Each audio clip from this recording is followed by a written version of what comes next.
All right, so Sean Hannity over on Fox News decided to give a monologue where he was essentially blasting Joe Biden for not being hawkish enough in terms of how much military support he's willing to give to Ukraine right now in the midst of this ongoing Russian invasion. And the way that he frames this and the way that he makes his arguments here, I think are a perfect encapsulation in terms of just how completely ahistorical and dangerous a lot of the analysis that we've been seeing right now from both conservatives and liberals recently has actually been, essentially arguing that Joe Biden needs to be much more like Ronald Reagan and plan for some sort of a sustained counterinsurgency to fight back against Russia. So absolutely disastrous. But as you can see here, I'm going to play it from about 5.5 minutes in. And the clip is actually titled, "This is what America's role shouldn't be in Ukraine." So before this 5.5 minute mark, he was actually pushing against the idea of a no-fly zone. He was pushing against direct U.S. boots on the ground involvement in the war. So that's just a little bit of context. At least he's not calling for that, but nonetheless, what he's about to say here, as you can see, is absolutely fucking wild. But America, we have a conscience and a soul, and we care about innocent men, women, and children. There are many ways that we can help.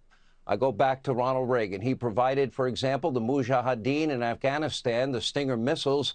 Well, that helped Afghanistan defeat the former Soviet Union in the 1980s. And then what happened? And then what happened, Sean? I mean, he acts like that's just, it was that. We just, helped out the Mujahideen, built them up, helped equip them, supply them, and fund them, and then there were just no blowback consequences that ever came about from that, okay? 9/11 never happened. Al-Qaeda, they didn't branch off from the Mujahideen. None of that ever happened. It was just, clean sweep, helped them out, they beat back the evil Soviets, and that was that at the end of the day. Okay, next example, Sean. Reagan made that happen.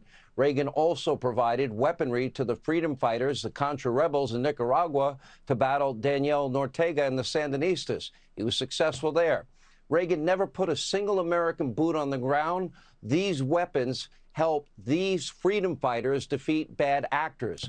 Okay, again, not exactly the best example that I would personally be using, because the Nicaraguan, Contras that he's talking about, that Ronald Reagan helped to fund, equip, and train and arm, those people were literal terrorists. I mean, there's no more accurate way that you could frame that. He was funding and arming and supplying and supporting terrorists who were attacking school buildings and religious buildings and government officials and innocent men, women, and children in a specific and intentional campaign of violence that was only intended to facilitate the overthrow of this socialist government that was in place at the time. Okay, so that was the purpose of what they were doing. He was ushering in a campaign of literal terrorism. Okay, so again, not exactly the type of people that I would trust to be not the bad guys in this situation. Kind of seems like the Contras that we were funding at the time were the bad guys. So again, I'm not trying to imply that all Ukrainians who are defending themselves from the Russian invasion, that they're just like the Contras. That's the example that Sean Hannity just used, which is, again,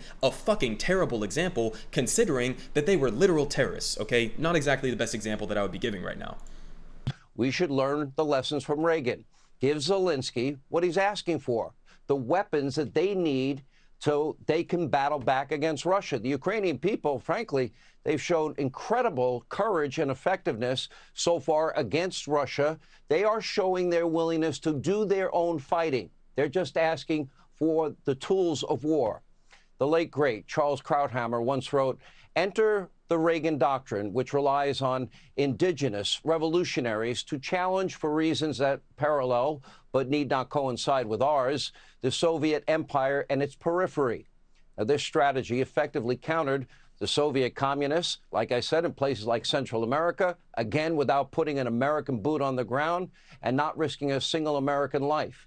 This is similar to what President Trump did in 2017 with great success in Iraq. This is after Joe Biden and Barack Obama let this ISIS caliphate build out without a large group presence. Donald Trump utterly destroyed the ISIS caliphate using modern weaponry and technology to do it, pushing buttons in Tampa, Florida, and with pinpoint precision, taking out one target after another. And 2 years later, President Trump utilized a similar strategy. He took out Iran's top terrorist, Soleimani, with a drone strike in Baghdad right there on the tarmac of an airport, again, without putting a single boot on the ground. Trump projected peace through strength. This is peace through strength. Look, I am a registered conservative. I like to say when people ask me, the media mob likes to, how do you describe your political philosophy? Well, a Reagan conservative. I'm a Make America Great Again conservative, a Save America conservative, and American First conservative. Now, the Reagan doctrine worked. The Trump doctrine worked. We need to remember these important lessons from both Trump and Reagan and apply them to any future conflict where American interests and the cause of freedom are at stake. And now in Ukraine, without the possibility of American air power or boots on the ground, it is critical that the U.S. take a moral stand, and Europe especially, give Ukraine the ability to protect their own skies. And that would include sending dozens of MiG-29 fighters that were offered from Poland. But unfortunately, our weak and frail and cognitively struggling president, Joe Biden, single-handedly nixed that plan.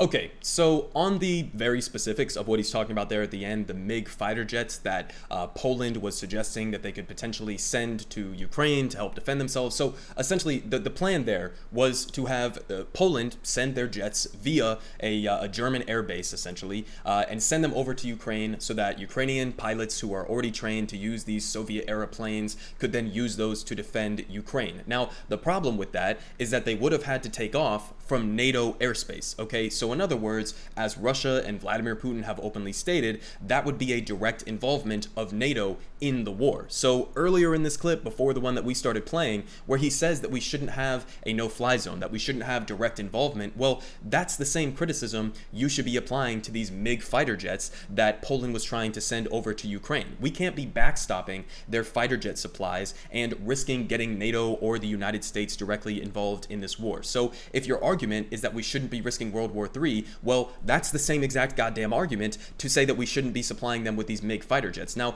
I'm not completely opposed to supplying weapons to Ukraine to help them defend themselves, okay? I'm definitely not opposed to Ukrainian civilians taking up arms to try to defend their communities or any of that, right? Obviously, Vladimir Putin was the one who invaded this country, and so people, of course, are going to be fighting back against him. Now, that is not to say that all of the weapons we're flooding in are entirely necessary, and it's also not to say that there's not going to be blowback effects to us flooding in this country, to us flooding this country with the amount of weapons that we have been. Now, we've talked about the Azov Battalion on this channel. We've talked about the actual real problems that do exist within Ukraine in terms of far-right nationalist coalitions that in the wake of this war are only going to get more powerful, that are only going to get more popular as a situation like this, a conflict, a war like this, only facilitates the conditions necessary to expand a coalition like that. So we don't even know that our weapons are not ending up in the hands of, the Azov Battalion, for example. We don't know where these weapons are entirely going. We don't know where they're going to end up post-war, if there even is a post-war, and we certainly don't know what the character of that is going to look like if there's a sustained counterinsurgency as there was in Afghanistan that we directly experienced and were involved in. So again, the two examples that he was using there, or the three examples, I guess, right? The main ones were Nicaragua, where again, we were essentially funding the Contras and supplying and training and arming them to go do terrorism, okay? If you care about innocent Ukrainian civilians, don't bring up the fucking Contras, because you know who didn't care about innocent civilians? The goddamn Contras. The Contras were, again, attacking hospitals. They were attacking school buildings. They were attacking innocent men, women, and children. They had absolutely no regard for anything other than being a violent paramilitary that was essentially entirely backed by the United States to go overthrow a socialist regime, okay? That was their explicit purpose. Their explicit purpose was not to defend the innocent civilians living within Nicaragua. So again, not exactly the best example that I would be using. Then on top of that, he also talks about the Afghanistan situation, right? Where we funded and supplied and helped out the Mujahideen fighters to fight back against the Soviet empire that was, propping up this Soviet-backed government in Afghanistan at the time. And he doesn't talk about the blowback effects, right? He acts as if we had our hands clean in this entire process and nothing ever came about of that. Okay, well, then what the fuck was 9/11? Okay, because the same exact, terrorist branches that we ended up going and fighting again, like Al-Qaeda, for example, they branched off of the Mujahideen. So there are always going to be blowback effects to funding and flooding in weapons to countries like this, or flooding in weapons to specific paramilitary groups. Now, I'm not saying that that's definitely what's going to happen in Ukraine, right? I'm not saying that it's a guarantee that the Azov Battalion is going to be like the, post-war government of Ukraine. Not at all. Now, they are going to grow in size and popularity and influence because of this war, but that's not to say that, we shouldn't be giving them any weapons at all, because that's inherently going to be a one-to-one correlation between Nicaragua and Afghanistan and Ukraine. There are definitely going to be differences, and it's really impossible at this point to predict exactly how that's going to unfold. But we should be aware of those things, and we shouldn't be delusional in trying to convince ourselves that there's not going to be any blowback effects to completely arming and equipping and training and supplying and giving intel support to all of these different factions in Ukraine that we can't even keep track of, let alone understand their ideologies and what positions they have and what it would look like for them to have the power and the weapons that we are giving them in a post-war context. So those are all things we should be aware of, and those are all things that we should maybe look back to a guy like Ronald Reagan and look at his administration's failures and say, let's not do that again, right? Let's not do that again. But instead, he takes the exact precise opposite lesson of that and says, no, that's an indication that that worked somehow. Worked to do what? To terrorize innocent civilians, to completely destabilize regions, to pull the United States into conflict regions that we never should have been involved in the first place. That's like, you're saying the opposite of what you're trying to say, right? If you're appealing to Ronald Reagan, the lesson would be, let's not apply that same foreign policy approach to the modern day. But his approach is exactly the opposite of that. So again, shows you what a complete fucking disaster it would be if, a guy like Donald Trump was in power right now and was listening to guys like Sean Hannity. I mean, even with the last example that he gave there in the assassination of Qasem Soleimani, this top Iranian general, that was completely insane, okay? That almost popped off into a direct war between the United States and Iran. That did not make anybody safer. And on top of that, he had the audacity to talk about Trump crushing ISIS. You know who Qasem Soleimani was primarily fighting? Fucking ISIS. He was literally on the ground fighting ISIS. He was commanding forces to go and try to crush ISIS. So portraying that as if like he was working in tandem with ISIS or something like that, it's completely delusional and again, ahistorical. And it's important to not be ahistorical in these things because,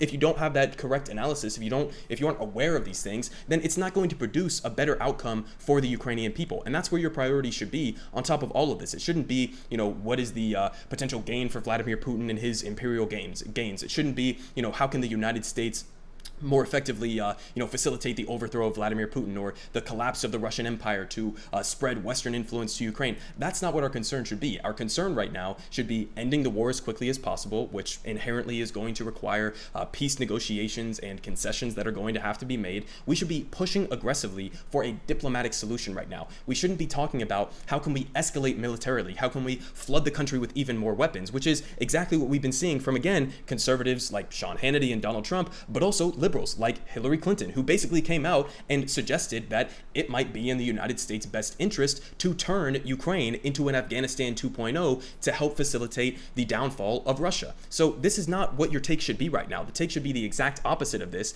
right? It's not about not wanting Ukrainians to have sovereignty or to appease Vladimir Putin or anything remotely close to that. Of course you want Ukrainians to be able to defend themselves. Of course you want, Vladimir Putin to be pushed back. But the reality of the situation is, no matter how many weapons we give them, no matter how many fighter jets you want to send to Ukraine, it's just extending it. It's just prolonging what the inevitable conclusion is going to have to be, which is going to have to be along diplomatic talks. It's going to have to be along those lines. So the whole goal of, theoretically, the whole goal of providing Ukraine with this amount of weapons isn't to defeat Russia, okay? That is not even on the table as a remote possibility. The purpose, the actual purpose, what they're not really telling you right now, of flooding this country with weapons is to extend this war in the minds of Hillary Clinton and Sean Hannity to essentially create it into an Afghanistan 2.0, which would be disastrous for civilians within Ukraine and disastrous for the region as a whole to have a completely destabilized Ukrainian territory for the foreseeable future.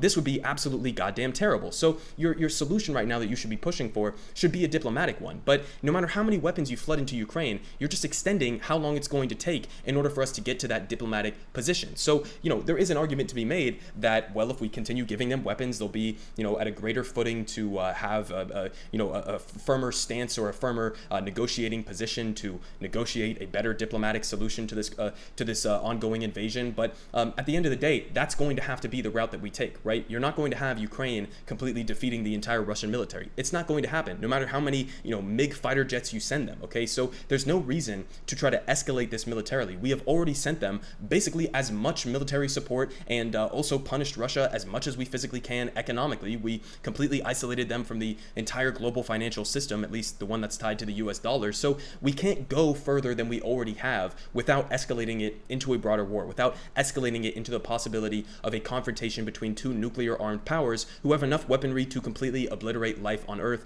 multiple times over. So, again, stop listening to these motherfuckers, these same liberals and conservatives who got us into Iraq, who created all of these foreign policy disasters throughout our history, and now are looking at that history as if it's something they should be proud about, right? As if it's something that we should look back fondly upon, of the, Nicaraguan death squads that were funded and supplied by Ronald Reagan, or that, the Mujahideen that inevitably branched off to become different other terrorist coalitions that absolutely had blowback effects towards the United States. We should not be using those as examples to strive for. We should be using those as examples to learn from and progress from, and maybe alter our strategy so that we aren't just constantly engaging in prolonged wars simply to try to combat our, foreign adversaries, in this case, Vladimir Putin in Russia.